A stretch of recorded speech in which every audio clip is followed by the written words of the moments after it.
Besväras du av tandpressning eller spända käkmuskler?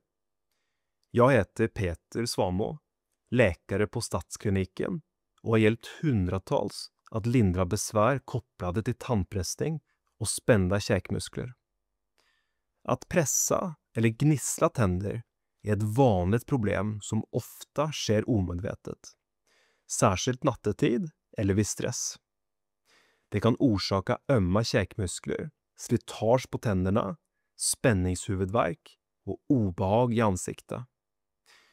Med botoxinjektioner kan vi effektivt minska spänningarna i käkmuskulaturen och ge det en mer avslappnad vardag, utan smärta och obehag.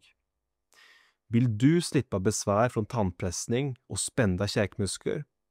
Boka en kostnadsfri konsultation idag och låt oss hitta den bästa behandlingen för dig.